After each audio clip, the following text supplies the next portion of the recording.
welcome to My Career in Data, a podcast where we discuss with industry leaders and experts and how they have built their careers. I'm your host, Shannon Kemp, and today we're talking to Daragh O Brien from Castlebridge.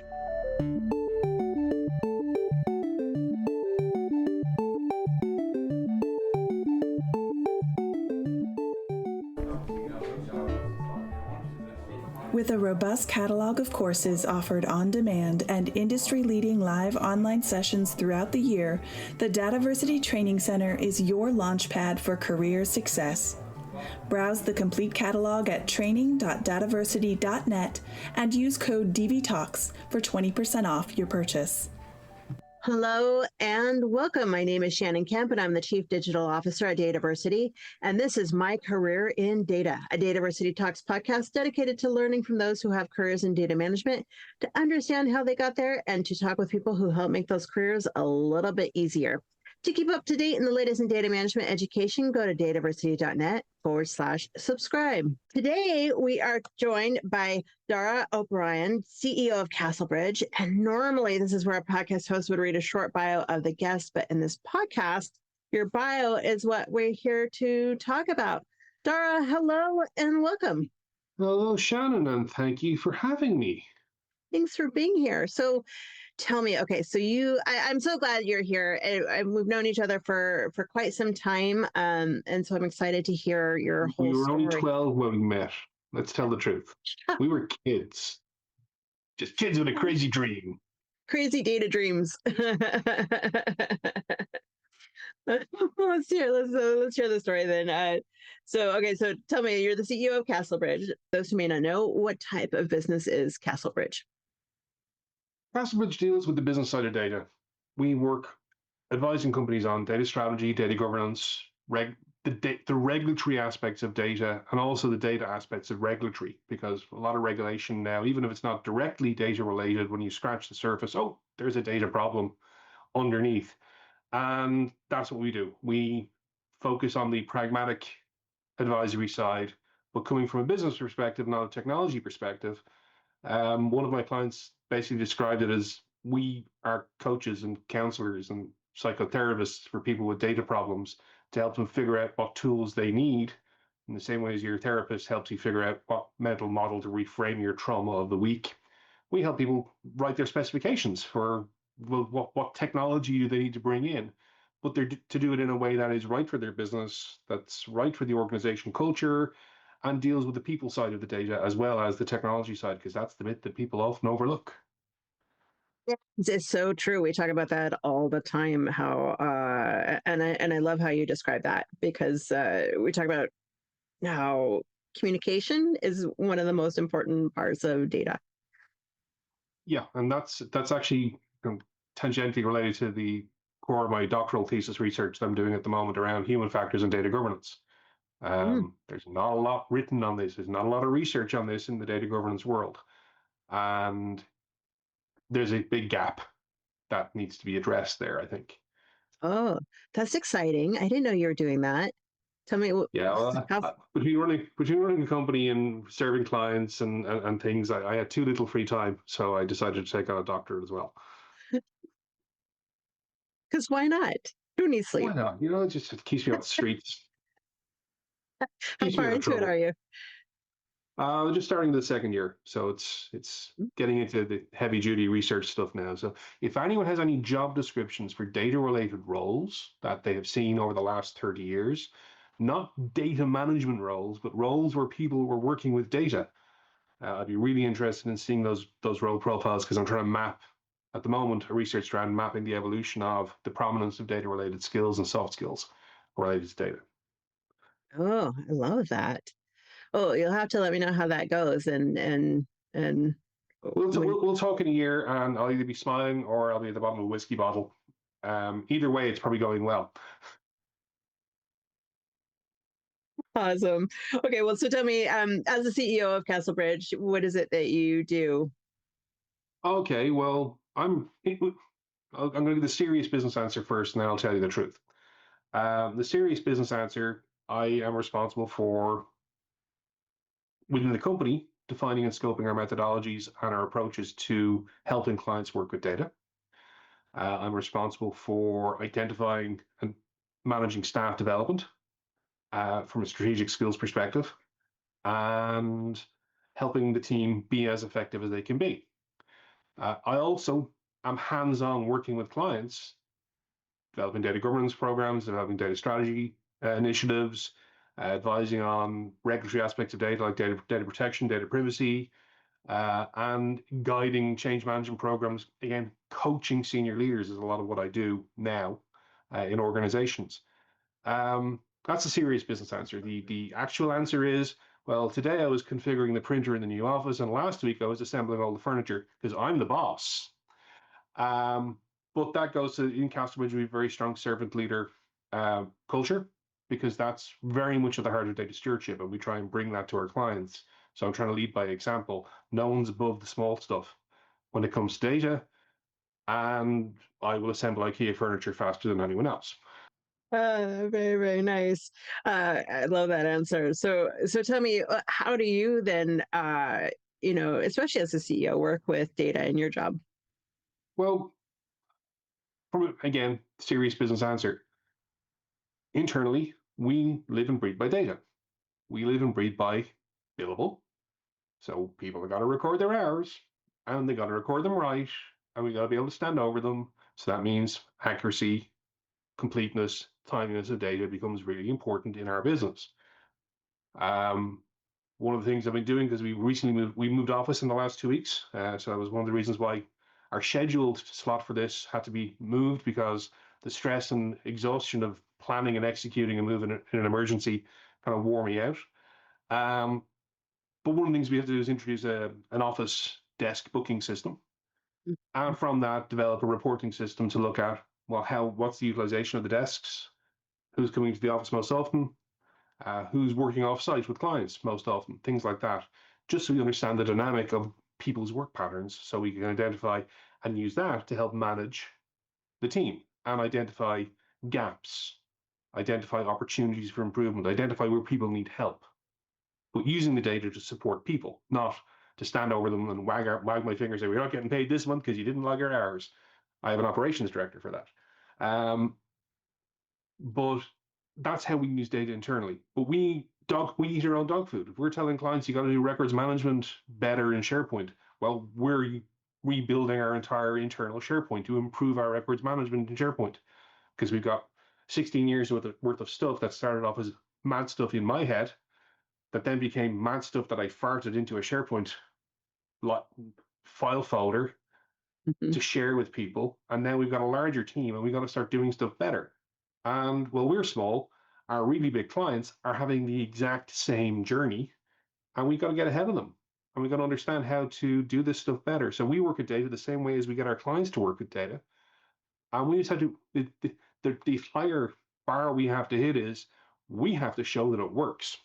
We can't fail, because if we fail, we're out of work, literally. It is a bit of the irony of what we do, right? As educators, trainers, and consultants in data. Oh, it's the classic plumber's taps. Anyone who has a family member who is a tradesperson will know the plumber's taps leak, the cobbler's children have no shoes, and don't go to your electrician's cousin's house. The wiring might be a bit dodgy there at Thanksgiving. Don't plug too many things into the socket. But that's the problem we have is data people. We're so busy helping others with their data problems because we see the solutions and we understand the solutions. Often we overlook that the first place we have to solve is in our own backyard, so we can show that we're walking the talk. And if we can't walk the talk, then frankly, we might as well just pack up and go and work for a bigger, better known, big brand consultancy and live there. No, I'm with you. So, okay, so tell me, Daragh, let's back this up. Is this what you wanted to be when you grew up? So what was the dream? So you were 6 years old. What was the dream? Oh, man. In between opening stadium tours for BB King, this is probably what I wanted to do, yeah. Yeah. No, my family joke that I wound up with my perfect job because I'm paid to tell people they're doing it wrong. So maybe, yeah, this is what I wanted to do when I grew up. But what we do now as we do it now didn't exist when I was growing. But when you unpick what we do now, it's basically the records management and filing that our grandparents and our great grandparents did, but it's now at scale and it's electrons and silicon rather than dead trees all the time. There's still dead trees out there, though, lots of paper filing out there. So, is this what I wanted to do when I grew up? All my life, I'm hardwired to find problems and try and solve them. So, yeah, this is what I wanted to do when I grew up. I wanted to solve problems. In terms of where I'm solving problems and what I'm solving problems in, it didn't exist, so I couldn't have planned for it. But when I wound up in the phone company, and when I was headhunted, well, I say headhunted, I was kidnapped into the business transformation program. It turned out my Swiss Army knife brain was wired for the types of problems that we were having to deal with in the late 90s, early 2000s with the first wave of large organization digital transformations. Because I had to understand, I understood the business side, and I understood the data and technology side, or I could learn it quickly. And I brought in my legal training as well. So I was able to Was it understand the regulatory implications of all the things we were doing, which gave me a really unique skill set at that point in time. well? Let's back that up then a little bit. So you talk about legal training. So as you're growing up and you're discovering what problems you really love to solve, about some more than others, right? So what did you start studying, and what did you study? I studied an interfaculty degree in business and law in University College Dublin. So a full BCom, full business degree, full commerce degree, and 5/8 of a law degree as well. So it was almost two full degrees in one in 4 years. So back in the late 90s, they thought torturing us was a good idea. So they just crammed all that together. Like, to put it in context, anyone who studied engineering, particularly in Irish university, go, oh, we've huge workload. We had more workload than the engineers, but we didn't complain about it because we were real students. We just went and drank about it. But no, we all worked. We worked really, really hard. And Yeah. that set us up for real life where it isn't always an easy answer. You've always got conflicting priorities and you have to work really hard.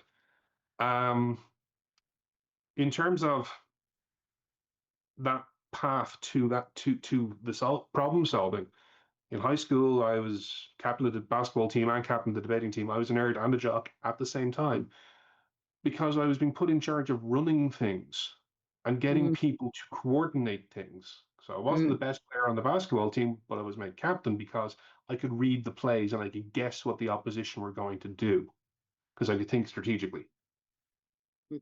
And that's where I was saying about my brain is hardwired for that type of problem solving. And the people side of that was really interesting to me because unpicking people and figuring out what their motivations are and how to get them to align with a bigger picture is a really, really fun challenge to crack.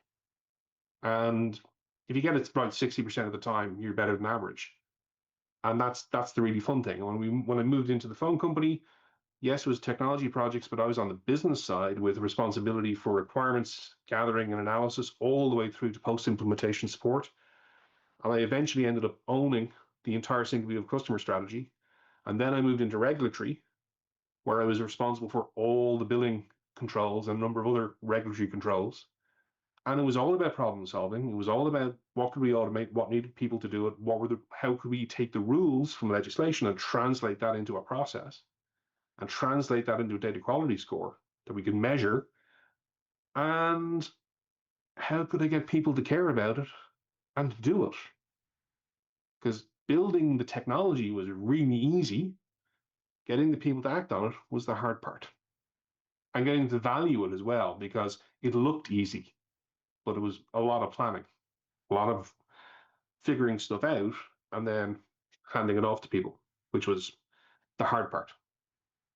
The really hard part, people still struggle with that. I mean, which is why, you have a consulting business, Well, that's right? the thing. Like when the phone company offered me a very large bag of money not to come to work anymore, I decided to go off and become a consultant Wow. because I didn't So, know yeah, what else to do.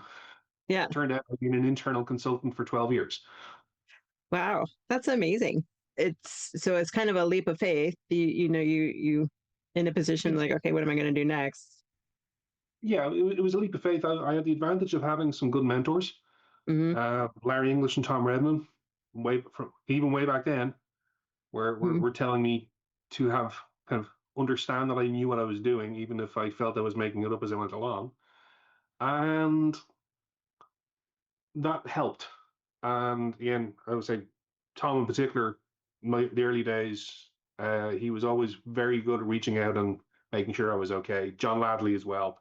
I'm incredibly blessed with the mentors I have had and the friends I've had in this industry, and I have to like the list. Like we could be here for 3 hours with me with my thank you list. It'd be like the Oscars with the music playing, and you'd be cutting me off. But Danette McGilvray, John Ladley, Anne-Marie Smith, the list goes on. There's Yeah. thousands of people who I'm not mentioning just to respect your time.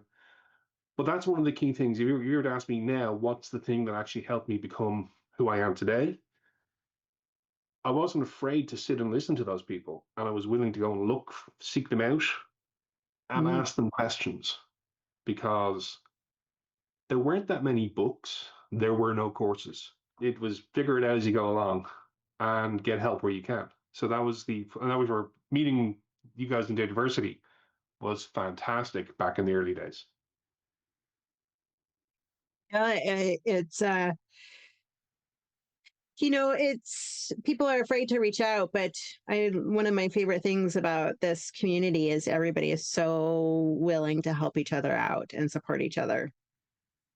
In the main, yeah, and that's Yeah. been the great thing. They're everyone's willing to because again we're all trying to it's group therapy when we get together. I used to joke that the DATAVERSITY conferences were like big group therapy session.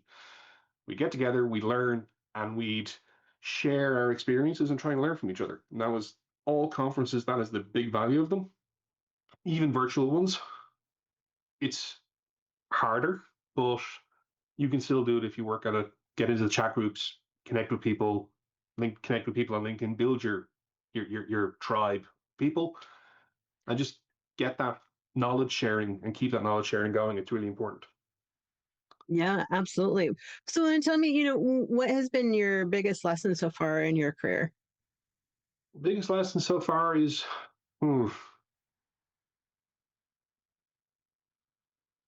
always make sure you put appropriate constraints on the large update query before you run it on the database of all the phone numbers, so it doesn't update everything to one phone number.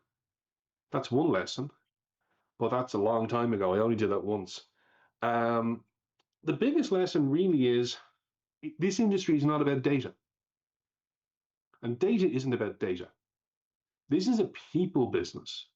It's not a technology business. It's not a technology industry. Technology is the tool, the set, the tools. I've been doing this. Looking at it's 2025 now. 1997, I started. I have seen many iterations of tool. I'm old enough to remember case tools and fourth generation programming languages being promised as the solution to all problems. I'm having a lot of flashbacks at the moment when I see the marketing departments for some of the AI tools. But every iteration and every wave, the challenges, the problems, and the things we need to focus on are people related. It's the John Ladley coins it really well. Data management is anthropology. It's not technology. So that's one of the biggest lessons. And I'm lucky that I kind of saw that relatively early on. Because you know me, Shannon, I've always been really frustrated with the focus on technology and technology driven methodologies and tick box approaches and apparently easy answers to complex questions. Because if you're going to do an apparently easy answer to a data management question, either you got the question wrong or you're missing something in your answer, and the thing you're going to be missing is the people. And that's the big lesson that we need to learn. The soft skills, the human skills, and just the recognition that all data we record affects people. You might be working in nuclear power generation, but that data affects people because the lights might go out or it might get really bright very quickly for a short period of time. Either way, people are affected. Visit DATAVERSITY.net and expand your knowledge with thousands of articles and blogs written by industry experts, plus free live and on-demand webinars covering the complete data management spectrum. While you're there, subscribe to the weekly newsletter so you'll never miss a beat. Very, very true. Okay, so our community would be mad at me if I didn't ask, having set up a data quality program, as one of your first roles and jobs, before, data was mainstream, companies, there's still people in companies who still struggle advocating for a data governance or a data quality program. What was your key to success there in standing it up in such early stages? We say success. I'll take it.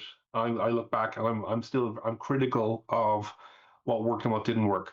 Sure. Because one of the key things to call something successful is it resilient? Is it dependent on one person or one small group of people to keep it going? If it is, it's not successful. So on that basis, I actually think a lot of my early work failed. Because it was depending on me to drive it. And when I went away, it failed. And that's one of the key things I work on as a consultant now, is trying to build the capability into my clients so that if they decide they don't like me anymore, they don't like my team anymore, they want to move on and do something else, that at least 60% of what we built continues. And that comes down to the people side of things. What helped get things stood up was articulating the problem in clear and unambiguous business terms and not mentioning data. No one gives, pardon my language here, but no one gives a monkey's nut about data. They care about the outcomes they're getting from data. They care about the things that will not happen because of data. And only when you get them hooked with that, do you get them to go, oh, so tell me again why can't we roll out Microsoft Copilot? We go, well, because your metadata is messy and your knowledge graph isn't working. You can't trust your knowledge graph. And they go, sorry, I was looking at the coffee and donuts in the meeting room. Why isn't Copilot possible? They don't care about that stuff. You say, well, at the moment, we can't search for things and find things. And all generative AI does is it searches for things and finds things and ingests them into a tree of augmented generation process to spit something out. And if it can look for everything, but it won't know what's important. So we have to help it find what's important. And articulating those things in that language, non-technical, but addressing the business need, is one of the key, really early lessons I learned. My boss in the phone company had a phrase, WSIGAS, WSIGAS. Why should I give a strategic priority? And that's the cleaned up, suitable for work version. You can fill in the last S yourself. Sure. But he hammered that into all of us as project managers for anything we were doing in business in the transformation program. Dealing with stakeholders, we had to be able to help them answer the WSIGAS question at all levels, from staff member to contact center to the CEO. That's what we needed to be able to answer. And if you can't do that, you're dead. Stop.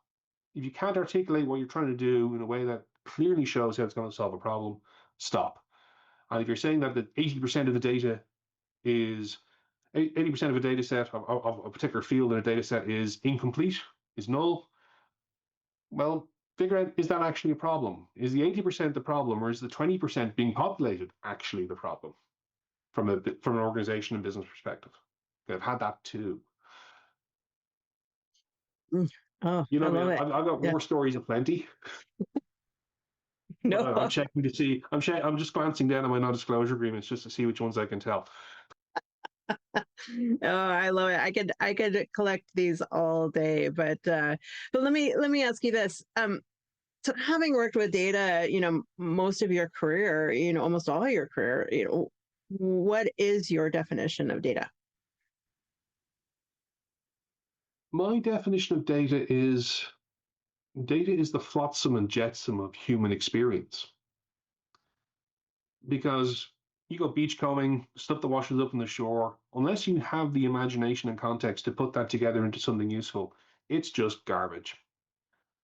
But at some point, it meant something to someone, or it records or is evidence of a thing having happened. But unless you got the context and the framework to see how that nice bit of driftwood can be turned into a lovely coffee table or a bookend, and unless you have the skills or know someone with the skills to do that for you, it's just garbage. And data is that. Like John Ladley talks about data being the 24/7 recording of all human existence. So he's got a lovely poetic way of looking at it. It's the flotsam and jetsam for me.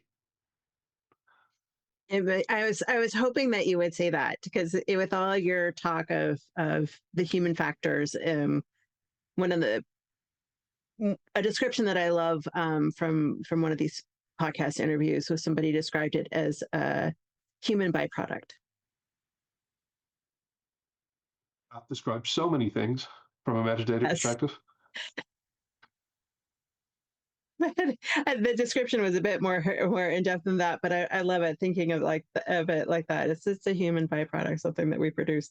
But do you see? I just like that human angle that you bring to it.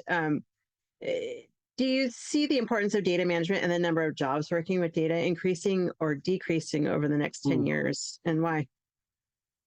Right now, I'm terrified. Right now, I'm looking at some decisions being taken for this quarter or end of financial year, this year or next financial year, that are going to seriously impact the ability of organizations in 5 to 10 years' time to manage data. And as a result of managing their data, deliver on their objectives and deliver on their role in society. Will there be jobs in data management?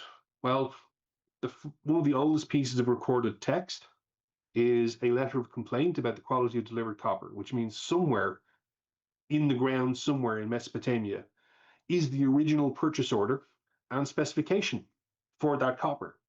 We just haven't found it yet. We've been recording data for a long time. And that isn't going to go away. But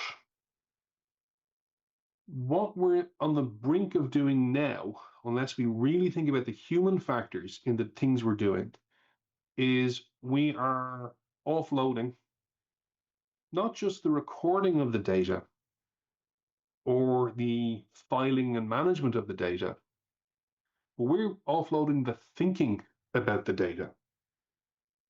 And we now have 2 years worth of usage, 2.5 years worth of usage of generative AI. We're beginning to see some interesting research studies coming out looking at the impact on cognition, memory development, the ability to conduct critical thinking, all of these fundamental skills that are essential in data management and essential in management, full stop. And we are at the risk of removing that from the learning experience for people in organizations. When we automate with generative AI some of the grunt work in organizations, we remove the process by which we have learned what the good quality output of that grunt work looks like. Writing meeting minutes is an art. My boss in the phone company used to say, good minutes take hours, because they are the record of the discussion and the decision. And the way things are phrased can have legal implications if those minutes are being taken out and read in court. Yeah, so let's give that to a robot to do. Summarizing a document requires understanding of context and nuance. Generative AI is very good at shortening documents, but it doesn't necessarily summarize the meaning within the document. And that's the human factor. In 370 BC, Plato wrote in the Phaedra about the legend of King Thalamus giving out about the invention of writing. With writing, we'd forget to remember things, and we'd be relying on the written word. Plato was right, but we invented scribes and editors and reviewers and data managers as a result of writing things down. So there will be new jobs, but I'm afraid that we are at the risk now of not being able to create those new jobs, because when we cut out the entry-level roles, when we cut out the learning ladder to go from being an annoying 20-something-year-old in his first job in the phone company to being the deputy head of regulatory, there was a learning curve that I went through there by doing stuff. And if you cut the rungs off that ladder, you don't have the ability to climb and develop the cognitive skills, develop the soft skills, develop the people skills, the communication skills that you need to function in those roles. If we're expecting university graduates in their first job to effectively become managers of people at that middle management level, because we've replaced the lower level people with machinery, we have to seriously rethink how we train people, how we educate people. Or the movie WALL-E. Do you remember the spaceship in WALL-E? All the humans on the ship didn't know how it worked and were almost crashed the ship because they didn't know how to stop it crashing. That's one possible future. Science fiction is great. It tends to show us where things should go. Thou shalt not make a computer in the image of a man, according to Frank Herbert in Dune. But, I read a lot. What can I say? So is there a future in data management? Will the jobs increase or decrease? I'll shake my magic 8-ball and I will say it depends. We have to make some serious choices now so the managers of 5 years' time have the know-all and ability to think critically and strategically to figure out what they need to do with data. Otherwise, it's going to get a lot harder for those of us working on the coalface. Very, very true, and very insightful. And I always love the "it depends" answer. Oh, it's a classic consultant answer. It is. Depends. It Depends on does. what. I'll leave it to the purchase order to tell you what it depends on. But you bring up some very good points. You're right. I mean, end-to-end education. End-to-end education, learning how to learn, learning how to develop and manage critical skills, essential. Mm-hmm. Because I'm doing a lot of work at the moment with clients on competence versus capability models. Competence trains you to do the specific task functions of the job in front of you. Capability is getting you ready to do the job that no one's thought of yet. And right now, there's a gap because a lot of the training people are doing, a lot of the data literacy stuff that people are working on is focused on competences. It's not really building capability. And I'm just concerned. But I get concerned about lots of things. And I pick a 5-year planning window because that was the planning window my boss used to say, if you tell me that's a problem now, it's a crisis in 5 years' time. I'm telling everyone it's a problem now. And I hope I'm wrong. I really hope I'm wrong. I don't think you are, but yeah. Oh, okay, let's take out the gin. So what advice would I give people looking to get into a career in data management, says Daragh, looking at the next question on the list to get us back on track? Back to switching topics. All right, so yes. Tell me, what advice would you give? Read. Read broadly, read widely. Do not focus on data stuff. Do not focus on technology stuff. You need to have an understanding of the social context of data to be effective. And you need to understand the people side of things. You need to understand, and don't read summaries of the damn things. Read the actual things. Do the work. I suppose the advice I give to people is don't take shortcuts. I train in Aikido, practice Aikido. I've been doing it for years. I haven't graded much. I do it because I enjoy it. But we spend a lot of our time learning how to fall properly, because that's a fundamental skill. There are no shortcuts. And that's the thing. If you want to be successful, you got to do the reps. You got to put the work in. So if you want to build your cognition, you want to maintain your mental muscle for critical thinking, you got to do the reps by reading stuff, thinking about it, and then trying to integrate those ideas. Like, that's the one thing looking back on my career.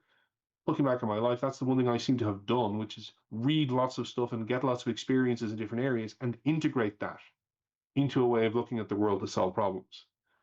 If you're just going, I can do Python, that's nice. So can ChatGPT. Yeah. So what else do you bring to the party? That's why I always ask my team when we're doing recruitment, the last question in an interview is, what is your favorite book or movie and why? Interesting. What books would you recommend? What books would I recommend?